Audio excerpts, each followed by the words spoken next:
MSW Media.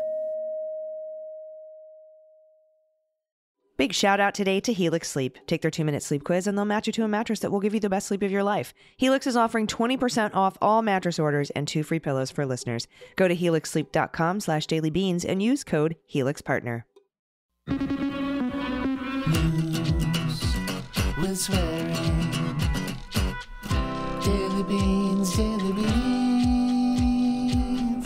Daily beans, daily beans. Hello and welcome to the Daily Beans for Wednesday, October 4th, 2023.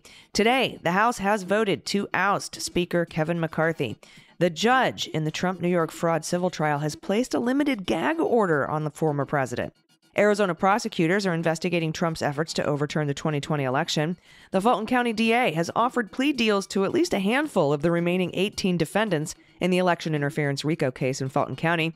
Governor Katie Hobbs has canceled Saudi-owned water leases in Arizona, and Representative Henry Cuellar is unharmed after being carjacked in downtown D.C. I'm Allison Gill. And I'm Dana Goldberg.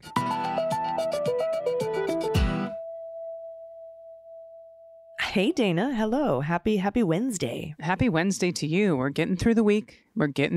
And holy shit, lots of news. Lots of stuff happened today. Yeah, a lot of stuff. Historic vote in the House. We'll talk about that. It's also my dad's birthday. Happy birthday, Dad. He would have been 80. Oh, happy birthday, AG's dad. Thank you. I talked about our press conference yesterday. We had that today. It was amazing. We were out at the Senate swamp. We got to see Kamala Harris drive by, Madam Vice President. She was running in to swear in our new senator, Senator Butler. And then after that swearing in ceremony, Senators Tim Kaine and Tammy Duckworth and Richard Blumenthal came out and spoke with our group and spoke to the press on behalf of Vote Vets to fund Ukraine. And we also had a few congressmen there. Andy Kim, who, as we know, is running against Senator Bob Menendez here in 2024, which will be pretty incredible. We also had Salude Carbajal, who spoke. He's a veteran, and Jack Ashenslaw, he came out as well, and he was just awesome. We just had a wonderful time. Eugene Vindman, retired Colonel Eugene Vindman, who is Alexander Vindman's twin brother, he was there to address us. He's done so much to help and advance funding for Ukraine. And Senator Kaine actually said that he's confident that there's enough bipartisan support to continue funding. So that was very comforting to hear. I'm glad to hear it, especially with the chaos that's going on in the House, because McCarthy is out. OWT, bell bottoms. First time in since a century, right? It's been almost 100 years since we've been in this position. A long time. Yeah. He's yesterday's news. But he could come back and run for speaker again. I don't know. It's a shit show over there with the Republicans. But Hakeem Jeffries, our fearless, minority leader in the House, put out a statement like, we aren't going to help you, McCarthy.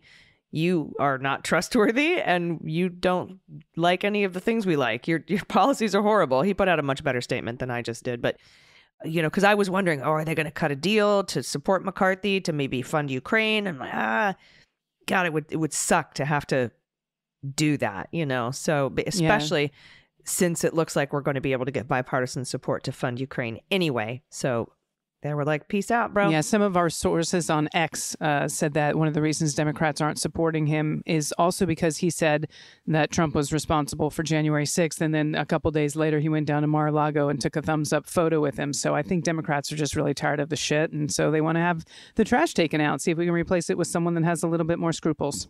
Yes, absolutely the right call. Patrick McHenry, by the way, will be the Speaker pro tem. Dana, remember the Fulton County RICO charges? And then after that, the Michigan fraudulent elector indictments. And right after that, I said, hey, everybody, all right, all eyes on Arizona. Oh, yeah. Well, Rolling Stone has reported today the prosecutors in that state are probing the extent to which Trump and his allies were still working behind the scenes to reverse the results of the 2020 election in 2021 and 2022. According to 2 people familiar with the situation, investigators with the Arizona Attorney General's office are asking about efforts to overturn the election, that Trump kept pressing, like supporting that, crazy circus audit with cyber ninjas that happened in 2021 and continuing to trying to overturn the election results as recently as 2022. So we're going to talk about that, Pete Strzok and I, on the next episode of Cleanup on Aisle 45. But there is a new one out today. Oh, man, I hope Carrie Lake goes down for this, too. Oh, I would love to see her get an indictment. Yeah, I don't know. I don't know what she was all involved in, but I have confidence in the leadership in Arizona to rout it out. Sources say the investigators have asked about 2022 pressure campaigns from Trump allies aimed at decertifying the state's electors, inquired about how deeply the former president and his senior advisors were involved in supporting that privately run audit I told you about. So all that stuff Pete and I are going to talk about. It's not on today's episode of Cleanup on Aisle 45, but it will be on the next one. So check that out. All right, we still have a lot of news to get to, so let's hit the hot notes. Hot notes. All right, this is pretty big news that went under the radar today from Tamar Hallerman at the Atlanta Journal-Constitution. Fulton County prosecutors are floating plea deals to a number of the defendants in the election interference case involving the former guy, and that's according to people with knowledge of the plea deal proposals. At least a handful of the now remaining 18 defendants, they have received offers from the DA's office, or prosecutors have touched base with their attorneys to gauge their interest in striking a deal for a reduced charge in exchange for their cooperation. That's according to the legal sources who spoke on the condition of anonymity. And this is coming from, like I said, this is incredible reporting from Tamar Hallerman. If you're not following her, you should. It's common, she says, for prosecutors to float plea deals to lower-level defendants in large racketeering cases as they home in on their biggest targets. Trump and his former personal attorney, Rudy, faced the most charges in the 41-count indictment, which centers on efforts to overturn the results of Georgia's 2020 presidential election. Now, as we know, last week, Atlanta bail bondsman Scott Hall became the first defendant to accept a deal. He pled guilty to 5 misdemeanor counts in exchange for his testimony. He won't go to jail. And Pete and I discussed that on today's episode of Cleanup on Aisle 45, so check that out. The Atlanta Journal-Constitution has learned that Fulton prosecutors have also offered a deal to Mike Roman, who worked as a director of Election Day operations for the Trump campaign in 2020. A member of Roman's legal team told the Atlanta Journal-Constitution they rejected the DA's proposal, and no agreement has been reached. People who were indicted for their roles in the appointment of a slate of fraudulent electors, people who were involved in the data breach in Coffee County, and people involved in the harassment of Fulton poll worker Ruby Freeman have also been approached by prosecutors, according to multiple sources. That's basically everybody except Trump, Eastman, Clark, Powell, and Rudy. It seems like everybody else. And maybe Schaefer, right? Because fuck that guy. Several attorneys interviewed for this story said they've been offered agreements similar to what Hall accepted. But in Roman's case, a member of his team said they opted to negotiate for a full dismissal of charges. He didn't want to plead to 5 misdemeanors in exchange for his truthful testimony. But he might change his mind. Yeah, it might. Isn't it funny, though, that it has to be in exchange for truthful testimony, just assuming these guys are going to lie on the stand or plead? I don't know. It's just a funny statement. All right, AG, this one's from the Washington Post. We're going back to Arizona. Governor Katie Hobbs said Monday that her administration would effectively kick a Saudi-owned alfalfa farm off a critical stretch of state land, a forceful step that speaks to the firestorm of controversy over foreign extraction of natural resources, as well as deepening dilemmas over water scarcity as climate change dries out the West. Now, the move will prevent the Saudi-owned company, Fondamonte Arizona, from pumping groundwater that one day could serve as backup for booming urban areas. Well, currently, the company uses the water to grow alfalfa to feed the kingdom's dairy cows. Well, Fondamonte came under fierce bipartisan criticism on the campaign trail last year, and Hobbs, who took office in January, has been under pressure to act. In a statement, she said the state land department had terminated 1 lease held by the company and decided not to renew 3 other leases when they expire in February. The leases cover about 3,500 acres of desert terrain west of Phoenix in an area called Butler Valley. A Washington Post investigation in July found that state's land planners had been raising alarms about Fondamonte's presence in Butler Valley since its arrival in 2015 under then Governor Doug Ducey, who's a Republican. At the time, so sorry, I should, oh goodness, you know how I have it just comes out. You know how I have a hard time with words sometimes, people. Now, at the time, planners warned that the water there might one day have a better use and that the state was not charging sufficiently for access to the land, given the value of the dwindling natural resource underneath it. Experts within the state land department also raised concerns in subsequent years about upgrades and other changes made by Fondamonte to the land, and that's according to the emails that have been released in response to public records requests. Now, the Post previously reported that aides to Hobbs prepared a memo in June recommending against renewal of the leases next year. Hobbs said Monday the state was moving immediately to terminate the one lease covering about 640 acres after finding that Fondamonte had failed to rectify problems previously brought to the company's attention, including a lack of fuel containment equipment. In an inspection in mid-August, found that the problems had persisted for nearly 7 years. And this is from Hobbs in a statement. "I'm not afraid to do what my predecessors refused to do, and that's hold people accountable, maximize value for the state land trust, and protect Arizona's water future." And went on to say, "It's unacceptable that Fondamonte has continued to pump unchecked amounts of groundwater out of our state while in clear default of their lease. And we promise to do everything in my power to protect Arizona's water so we can continue sustainably grow for generations to come." Now, Fondamonte is a wholly owned subsidiary of Riyadh-based food and beverage giant Almarai, which grows water-intensive crops in other regions of the world to avoid depleting the kingdom's limited supply of natural resource. Well, since 2015... So they go to Arizona. I know. Yeah, you have to wonder what was going on with the old governor, by the way, who's no longer there to see how this actually happened. But since 2015, one of those regions was Butler Valley. Now, agriculture is possible in the valley, smack in the middle of the Sonoran Desert. Very hot, thanks only to the water drawn through wells like soda through straws. Like they're sucking it out of the ground. Because of minimal natural recharge of scarce rainfall, water pumped from the basin is essentially mined. There's no replacement for it. Now, the Butler Valley is especially critical because it's one of just several so-called transport basins where state law allows transfer of water to cities. But Fondamonte's leases, which it secured for below market value, again, gave it to the ability to pump unlimited supplies of the scarce resources. They can just take whatever they want. So I'm glad Katie Hobbs is doing something to stop this. Yeah, for 7 years this has been going on, and water is going to be... It's going to become scarcer and scarcer as time goes on.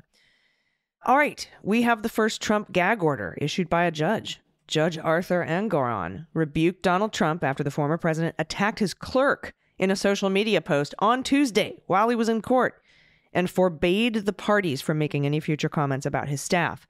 Quote, "This morning, one of the defendants posted on a social media account a disparaging, untrue, and personally identifying post about a member of my staff. Although I have since ordered the post deleted, and apparently it was also emailed out to millions of other recipients." This is what the judge said. "Personal attacks on any member of my court staff are unacceptable, inappropriate, and I will not tolerate them." Trump looked straight ahead as the judge issued the order. The judge then said all parties must not speak publicly about any members of the court staff. Quote, "Consider this statement an order forbidding all parties from posting, emailing, or speaking publicly about any members of my staff. Failure to abide by this will result in serious sanctions." Apparently, Trump had posted on Truth Social Tuesday attacking Engoron's clerk, claiming she was the girlfriend to Chuck Schumer, and showing a picture of the two together. "How disgraceful," he wrote, "this case should be dismissed immediately." It was not immediately clear that there was a connection between Engoron's clerk and Schumer beyond the photo. The CNN reached out to Schumer's office for comment. Monday, Trump also went after the clerk in his comments outside the courtroom, though he didn't mention her by name. "And this rogue judge, a Trump hater, the only one that hates Trump more is his associate up there, the person that works with him. She's screaming into his ear almost every time we ask a question. Disgrace, it's a disgrace." It's the clerk. It's her job. The photo of Schumer and the clerk was posted last week by an obscure account on Twitter that had fewer than 200 followers as of Tuesday. The post, which Trump included as an image in his own Truth Social post, did not allege that they were boyfriend-girlfriend, merely that the two were palling around. Trump added the baseless girlfriend claim himself, and the judge was having none of it. Yeah. Good. I hope there's more of those. Well, we'll soon find out, because Judge Chutkin, who is the judge presiding over Jack Smith's D.C. coup indictment of Donald Trump, has ordered a hearing about a limited gag order up there. That the hearing's going to be on October 16th. Okay, thanks so much, AG.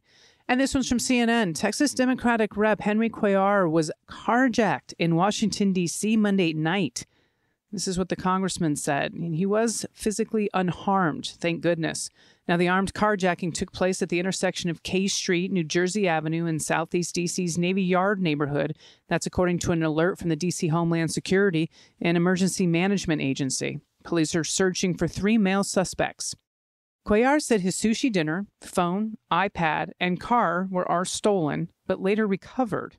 Now, the incident occurred around 9:32 p.m. Monday night while he was parking his car. This is a quote. "They came out of nowhere and they pointed guns at me. I do have a black belt, but I recognize when you got three guns, yeah, I looked at one with a gun, another with a gun, no one behind me. So they said they wanted my car, and I said, sure. You got to keep calm under those situations," and then they took off. They recovered the car. They recovered everything. Cuellar told that to reporters on Tuesday. Went on to say, "What really got me upset was they took my sushi. But anyway, that's something else." Because the guy was hungry. Understandable. Now, Cuellar said he does not believe he was targeted as a member of Congress, or that he doesn't believe the assailants knew who he was. Now, the safety of lawmakers in the district had been an increasing concern in recent years. In February, Rep. Angie Craig was assaulted in the elevator of her apartment building in Washington, suffering minor injuries. And in the spring, Congress overrode police reforms passed by the city's council over concerns that they were too soft on crime. Man, of course, the Republicans are all about making it look awful so that they can say government's broken. Right. That's what they do. They don't want to fund anything. They don't want to fund immigration. They don't want to fund administration. They don't want to fund border security. They don't want to fund, more cops or more Capitol Police or anything like that. Because if crime goes up and gas goes up and shit breaks, they're like, see, everything sucks. But it sucks because of them. It's the dumbest shit. And it hurts people. And I hate it. I'm tired of it. Yeah, I agree, my friend. I agree. Well said. I'm just tired of it. All right. Speaking of being tired of stuff, I need some good news in my life. So please send it to us at dailybeanspod.com. Click on contact, and we will be right back with the good news after this. Stick around. After these messages, we'll be right back. Hey, everybody. At first I was skeptical about my Helix mattress until I slept on it. I woke up refreshed. I realized what personalized comfort truly meant, and my nights have improved tremendously ever since. And the reason is Helix Sleep. Just go to helixsleep.com/dailybeans, take their 2-minute sleep quiz, and they'll match it to a customized mattress that will give you the best sleep of your life. And you'll get 20% off all mattress orders and 2 free pillows. Helix Sleep, as you know, has 20 different mattress models to choose from, including the award-winning Luxe Collection and the new Helix Elite Collection. So there's something for everyone, including big, tall, and even small sleepers. Helix recognizes the individuality of each sleeper, offering models tailored to every sleep style and preference under the sun. Or the moon, I should say. Just take the Helix Sleep Quiz. Trust me. It takes 2 minutes. You'll identify your ideal mattress, and then it'll be delivered to your doorstep. It's free of charge. My ideal mattress, Helix Midnight. It's medium firm. I sleep on my side, so it's perfect for me. Everything I need for a perfect night's sleep. Plus, you'll never have to go to another mattress store again, because those are weird. So dive into a risk-free trial of 100 nights. And all mattresses, by the way, come with a 10 or 15-year warranty. Helix is offering 20% off all mattress orders and 2 free pillows for listeners. Go to helixsleep.com/dailybeans and use code HELIXPARTNER. This is their best offer yet, and it won't last long. With Helix, better sleep starts now. The issues of the day are really complicated.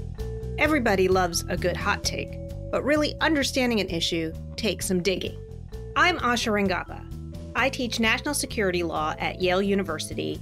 I'm a former FBI special agent, and I'm a legal and national security analyst. And I'm Renato Mariotti.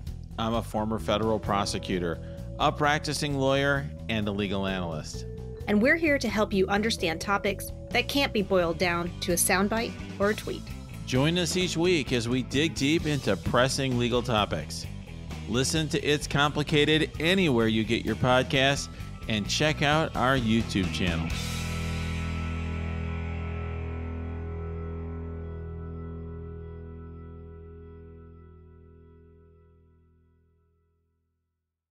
Hi, I'm Liz Winstead. I'm Moji Alawode L. And we're the hosts of Feminist Buzzkills, the only weekly podcast dedicated to keeping you informed while making you laugh as we all navigate this post-Roe v. Wade hellscape. The Supreme Court has declared that all of our uteri are just Airbnbs for the seat of the patriarchy. So every week we break down all the garbage news from that sketchy intersection of abortion and misogyny with the abortion providers and activists we need to be hearing from right now. Plus, we talk to your favorite comedians. Because face it, if your revolution doesn't have laughter, you're doing it wrong. Feminist Buzzkills drops Fridays wherever you get your podcasts. Listen, subscribe, join us on Patreon, because when BS is popping, we pop off.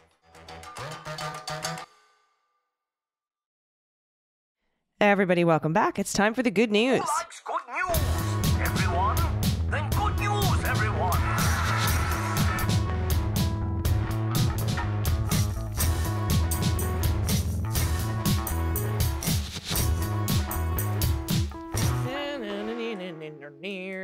Good news, good news. And if you have good news or corrections for us, especially pronunciation corrections for when we have to try to name towns in Wisconsin or Minnesota, or if you have a shout out to a loved one or a small business in your area that could use a boost, or your small business, let me know what you're doing, anything you're creating or making. Let us know what you're doing gearing up for the elections, or if you're in the middle of some in Virginia and how you're helping to get people out to the polls and get the vote out.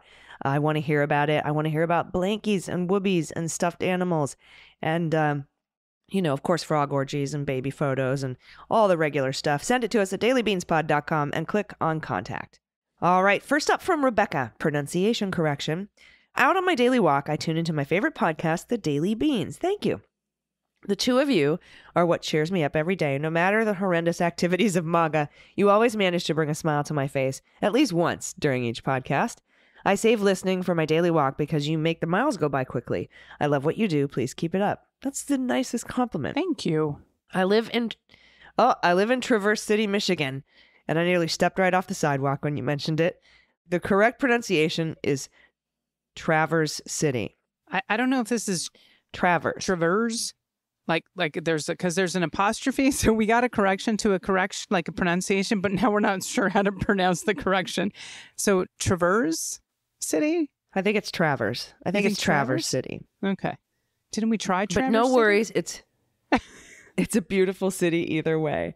Please keep bringing your sparkle to the world. It's so very much needed. Now, if it's not Traverse, let me know. Yeah, definitely, Rebecca. Thank you. All right, this is from Vegan Al, pronouns he and him. After several months of testing and waiting, yesterday I was approved to be a kidney donor. First good news is at 64, I'm healthy enough to donate. I attribute that fact to my whole food vegan diet. Second, I also found out that I'm compatible with the friend that inspired me to become a donor. It felt so good to share that news with her, knowing that she can now envision an end to her daily polycystic kidney pain. My pet tax is my Gracie, our deaf pit bull shelter rescue. Oh no. Oh, what a sweet baby. I know. Well, Al, this is awesome. And I love that you're able to give back to someone that actually encouraged you to find out if you could. Wow, that's incredible. Yeah, daily polycystic kidney pain just sounds awful. Terrible. It sounds awful. Unbearable. How cool that you're going to be able to do that. And that you attribute it to your whole food vegan diet. That's so cool. Congratulations. And thank you so much for being so giving. Like organ giving, that's big. That's like big stuff. Seriously. So that's amazing. All right, next up from Amy, pronouns she and her. Hello, lovely ladies of the legumes. AG said the other day she didn't know what a blue tick coonhound looks like. Chopper, a.k.a. Chopperpotamus, a.k.a. Chupalupa, is 100% blue tick. He's a giant neurotic mess, but I love him so much. Thanks for all you do. Aww. And here's a purebred blue tick coonhound. Look at him. That's a big boy. It's like honey, I blew up the basset hound. Yeah, sorry about yeah, sorry, that's what that was for. Can I take it? Thank you, Amy. There's a baby picture in the next thing. That's why everyone went, oh. So, but this blue tick coonhound is gorgeous. Thank you so much for sending them in. Thank you, Amy. All right, this is from Sharon. Pronouns she and her. First grandbaby was born last month. Isn't she lovely? Yes, Sharon, she is. Here's a pic with her dad, my son. Trying to find a name for myself other than Grandma, Mima, Nana, Mom, or any of the others in that genre, preferably one syllable. Any suggestions? Kiki. I know it's 2 syllables, but then you can play the song, We're Gonna Have a Kiki. Oh my God, look at the sweet baby face though, AG. Oh, and the proud papa, look at how sweet she is sleeping on his chest. She's a tiny, tiny baby. What about Grams? That's one syllable, but it's sort of in that genre. Sharon? Yeah, I don't think Grams. she wants anything in that one. Yeah. It sounds younger than Grandma or Meemaw, Nana. Just Grams. Hey, Grams. We'll Kiki. see. I'm going to keep thinking about it. I vote for Kiki. I vote for Kiki, even though it's 2 syllables. We're going to keep... AG's very, very persistent. Yes, and I don't follow the rules. That's just me. Thank you so much for that. What a beautiful, beautiful photo. Next up from Anonymous, no pronouns. Hi, ladies. October 4th is my niece's 18th birthday. She told me she wants to get registered to vote right away so she can vote this year in the November 7th general election. Pretty important here in Ohio. Yes, Anonymous, very true. So we can vote yes on issue 1 to codify women's reproductive rights, no matter what bullshit language they try to put on the ballot, right? Keep your eyes on Ohio. They're trying so hard to screw the voters, but joke's on them, because we're watching. My pod pup tax for what the mutt. This is Thea, goddess of the mutts. I'll give you a hint. They identified 5 breeds. Ooh. Okay. There's definitely a deer in there with a spot. It's like a doe. Like a doe, Like a deer, a a female deer. See what I did there? I would say there's lab. I say lab too. King Charles, maybe, or a cocker? Okay. Some sort of spaniel. Yeah. And maybe there's a tiny bit of pity. I don't know. Oh, golden. Yeah, could be. Golden. I'd say lab and golden in there with Golden. your King's George, whatever that was. King Charles spaniel or a cocker spaniel. One of the spaniels. Maybe Chow Chow. Yeah. All right, let's see what we got. Wow, we didn't do well at all. American Staffordshire Terrier, Australian Cattle Dog, Beagle, Golden Retriever, I threw that in there last. there we Siberian go. Husky, Siberian Husky, and mixed breed. Which is mixed breed is all those other things we just said. we mentioned. Thank you. Yes. That's exactly all the things we mentioned. Oh, beautiful baby, though. Yes, indeed. What a sweetie. All right. Oh, AG. This is for AG in honor of your father. How about I read this one, just in case you get a little choked up and you can just sit and enjoy it. Okay. You never know what people are or will go through if they have the support and encouragement they need. For me, in the absence of a man, I am willing to honor with the title father. I have memories of people who believed in my resilience and potential that still blur my eyes with tears of deep gratitude as I write this. An adjunct professor from college, who was also consultant for the UN, challenged me to identify and live the narratives that move me forward. Though he passed while brokering peace abroad, his words still guide me. A seasoned federal prosecutor who I testified for challenged me to never let the uniformed opinions of others grind me down or gray me out. It got me through years of true crime misrepresentation in media and through rebuilding my life. No matter what your life circumstances look like or what you do, being aware of the dignity and humanity of those around you and offering what words you have can change lives. I know it changed mine. For pet tax, I'm sharing my senior gentleman cats, Teru the tabby and Aku the sun void, as well as photos of my happy place to brighten your day. Wishing you beautiful memories of your father on this special day. That's so wonderful. That's so great. Thank you so much, Bunny. Thank you for that. Look at the babies. Beautiful. The sun void, I see, up by the window. And the tabby. Orange tabbies are such goofballs, man. Are they? They're just so goofy. Yeah, they're goofy and they're very talkative. Are they like the huskies of cats? Yeah, kind of. I love these happy places. Look at those built-ins. I know, those are gorgeous. Damn, and the wood floor. This is, yeah. Okay, I get it. That's very peaceful and beautiful and lovely. And thank you for sending that. And thank you for those kind words. And I'm so glad that you had some people in your life who were able to fill that kind of role.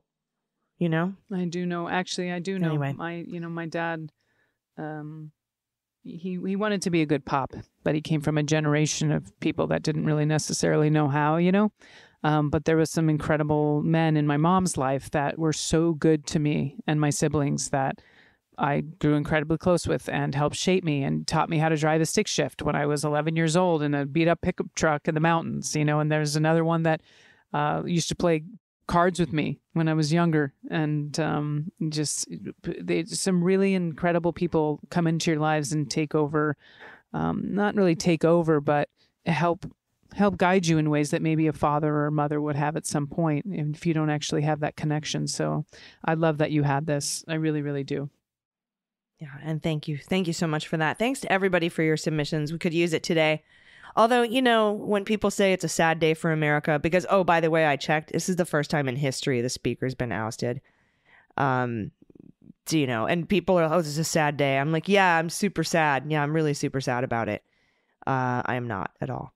So anyway, just thought I'd throw that out there. But the good news is always helpful. And so thank you so much for sending it. You can send yours in at dailybeanspod.com and clicking on contact. Do you have any final thoughts, my friend? No final thoughts for today. I'm just thinking about your pop up there and wishing him a very happy heavenly birthday. And maybe your dad and my dad are sharing a laugh somewhere, being proud of their daughters. Probably bowling or something. Probably. My dad loved to dance. I don't know if your dad liked to dance, but... Yeah, he did. Dance and bowls at the same time, I think. He's like, strike, oppose. I got to strike. Opposed. Oh, jeez. Y'all, love ya. By the way, I'm going to get in trouble from that joke for my friend Elizabeth. She's going to give me shit for that dad joke that I just did. Anyway, let's keep it moving. We'll move it to the end because we're going to sign off now because I just wanted to thank everybody, but we'll be back in your ears tomorrow. So everybody, please take care of yourselves, take care of each other, take care of the planet, take care of your mental health, vote blue over Q. And take everyone you know with you, Ohio. And Virginia. Yes, please. I'll see you then. And we'll be back in your ears tomorrow. I've been AG. And I've been DG. And them's the beans. The Daily Beans is written and executive produced by Allison Gill with additional research and reporting by Dana Goldberg. Sound design and editing is by Desiree McFarlane, with art and web design by Joelle Reeder with Moxie Design Studios. Music for The Daily Beans is written and performed by They Might Be Giants, and the show is a proud member of the MSW Media Network, a collection of creator-owned podcasts dedicated to news, politics, and justice. For more information, please visit mswmedia.com. MSW Media.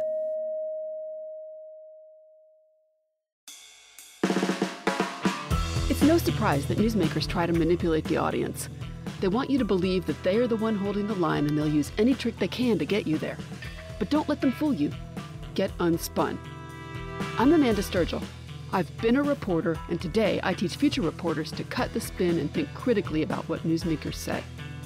My podcast, Unspun, shows you how to know when you're being manipulated by the news. Learn to spot the tricks and how to make up your own mind about what's true. So if you're tired of being fooled by the news, subscribe to Unspun today. Unspun, because you deserve the truth.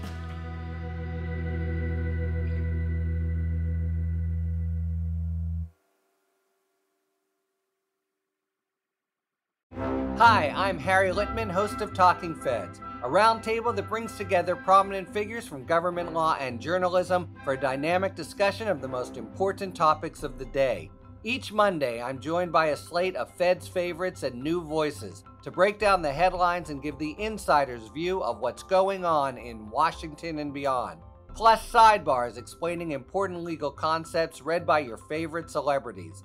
Find Talking Feds wherever you get your podcasts.